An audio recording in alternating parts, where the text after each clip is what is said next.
UP के CM Yogi Adityanath ने कहा, देश में एनपीएस 2005 में लागू हुआ था। सरकारी कर्मचारियों के लिए नया खाता खोला जाना था। सरकार और कर्मचारी को अपना 10% हिस्सा देना था। इसे 2005 में लागू किया गया था। 2005 से 2007 तक समाजवादी पार्टी की सरकार थी। 2007 से 2012 तक बीएसपी की सरकार थी और फिर 2012 से 2017 तक सपा की सरकार थी और एक भी खाता नहीं खोला गया। जब ये हमारे संज्ञान में आया तो हमने इसके लिए एक समिति बनाई। यूपी देश का पहला राज्य है जहां पर सरकार ने अपना हिस्सा 10% से बढ़ाकर 14% किया। और एनपीएस जो पेंशन स्कीम उसी के तहत प्रदेश में लागू हुई और प्रदेश में नहीं पूरे देश में लागू हुई। इसके तहत उस निश्चित तिथि के बाद जिन कर्मचारियों की, सरकारी कर्मचारियों की तैनाती नियुक्ति होगी, वे एनपीएस से आच्छादित होंगे। उनके लिए एक नया अकाउंट खुलेगा। उस अकाउंट में 10% शेयर स्टेट गवर्नमेंट का होगा, 10% कर्मचारी का होगा।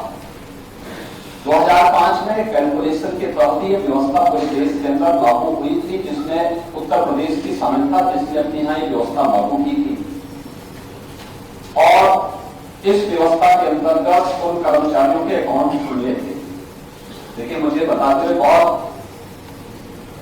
खेदपूर्वक मुझे कहना पड़ रहा है कि तत्कालीन सरकार ने 2005 से लेकर 2007 तक समाजवादी पार्टी की सरकार थी। 2007 से 2012 तक बहुजन समाजवादी पार्टी की सरकार थी। 2012 से 17 तक फिर समाजवादी पार्टी की सरकार थी। उन्होंने एक भी कर्मचारी का अकाउंट नहीं खोला। ये सच्चाई इस माननीय उच्च सदन के सामने आना चाहिए। एक भी कर्मचारी के अकाउंट नहीं खोले गए, बल्कि जब 2018 में हमारे संज्ञान में बात आई थी, हमारी सरकार 17 में आ गई थी, लेकिन 2018 में मेरे संज्ञान में बात आई थी, तो मैंने तत्कालीन फाइनेंस सेक्रेटरी की अध्यक्षता में एक कमेटी गठित की थी।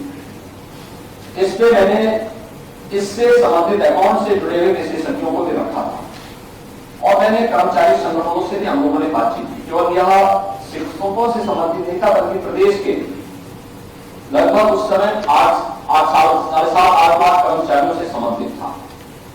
उन सभी कर्मचारियों से संबंधित ये मुद्दा था और फिर ये व्यवस्था हुई कि लास्ट पे जो ड्रॉ होगी उसका 50% देने के लिए आवश्यक होगा कि सरकार अपना शेयर थोड़ा और बढ़ा देगी और उस शेयर को बढ़ाएगी तो अगर कर्मचारी भी अपना शेयर देता है और स्टेट गवर्नमेंट भी अपना शेयर समय पे जमा करती है और उस पैसे को संबंधित कर्मचारी जो एनपीएस से आच्छादित है वह किसी स्कीम के साथ जोड़ता है तो रिटायरमेंट के बाद वह लास्ट पे ड्रॉ होने की 60% से ऊपर उसको पेंशन की सुविधा प्राप्त हो सकती है। हमने उत्तर प्रदेश देश का पहला राज्य है जिसने 2019 में इस प्रक्रिया को स्वीकार करते हुए अपना शेयर 10% से बढ़ा के 14% किया है।